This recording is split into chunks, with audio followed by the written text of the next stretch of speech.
9 ones minus 7 ones is 2 ones, right? Ethan Croker is a fun-loving third grader. He likes the Iowa State Cyclones, and his favorite subject in school is a popular one. Recess and playing with friends, seeing my friends.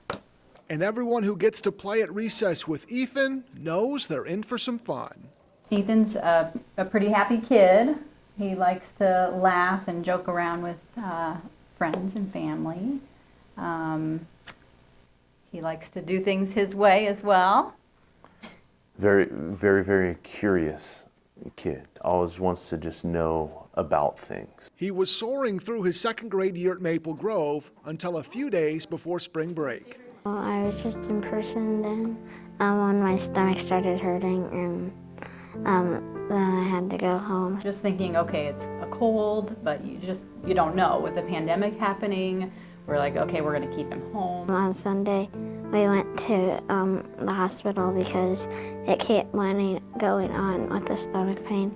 And it was a pain that he was like, I can't move. I'm laying in bed and I can't get comfortable. Like, this is, something else going on. And We stayed there for a while to get the tests and the results. then we got him in at 2:30, and we were downtown by 3:30 in the afternoon. And at 3:31, Ethan's life was never going to be the same.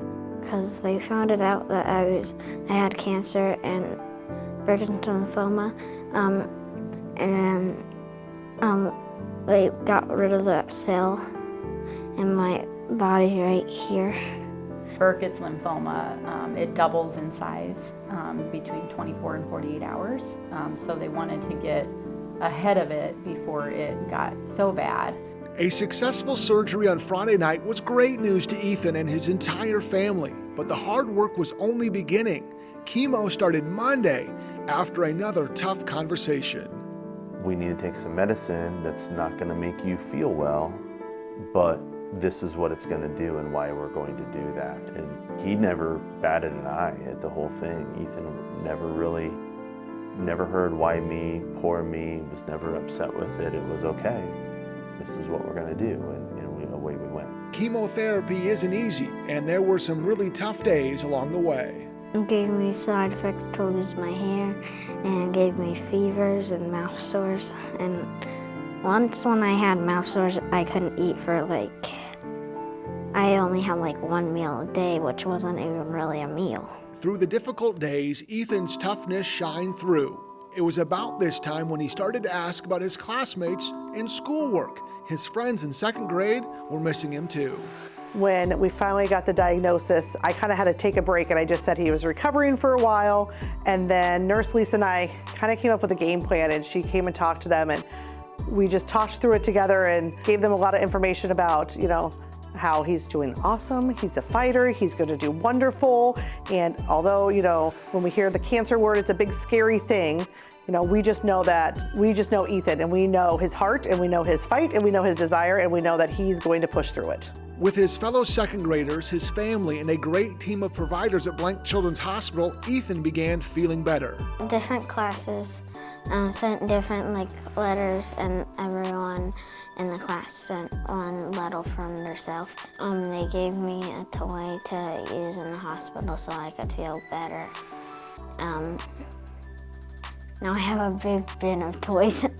From toys to teaching classmates about cancer, this was a roller coaster journey. And he really was the one that was explaining so much of what was going on.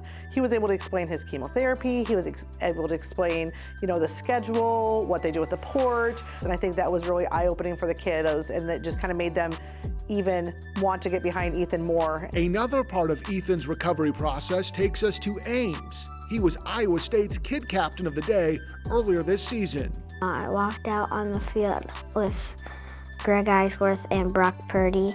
We went out to the middle of the field and did the coin toss, and then we walked back, and I got a football signed by the Iowa State football coach. As Ethan and his family were working through this process, they also started thinking about the next person.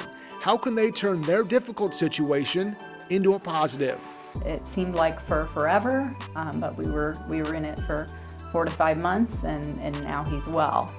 But we just felt like it was we are called to this for a greater purpose. Enter Kid Cancer Crushers, a nonprofit organization created by Ethan and his family designed to give back to families in this exact same situation. Because what I experienced wasn't good, and I don't want anyone else to have to experience the same. Half of our funds are going to go towards research. The other half, every year, we're going to pick a different organization to support. This year was Child Life. We'll have a different one next year and try to spread that. There's too many to not try to include them. The first ever Kid Cancer Crushers event was just a few weeks ago, and wait until you hear about their success. We had face painting and live music and some food trucks and ice cream. My favorite is from Home Sweet Cone. That's a really good new shop. As we sit today, I think we're going to clear $20,000 that we're going to be able to pay forward, and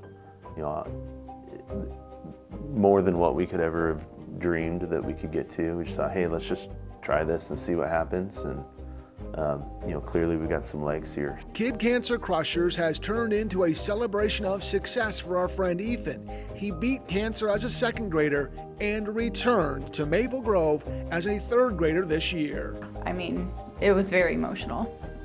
Just to know he hadn't been in school, the last 2.5-ish months since spring break last year, and it was very very exciting for him to be walking back into the school. And in a small way, Ethan's journey was Maple Grove's journey. And this year, they're all back together. I don't feel like every school knows, the principal and the school nurse and all the teachers, they know all of the kids, but Maple Grove really has done a great job of getting to know their kids, and I've always felt like Principal Tierney, she's always been she knows Ethan, and it's been wonderful. Not only is Ethan back, so are his smiles, his jokes, and his positive attitude. Here's his advice for the next second grader to fight this battle. Just going even if it's hard to do it. Just keep doing it and then get done with it so that you can have a good life.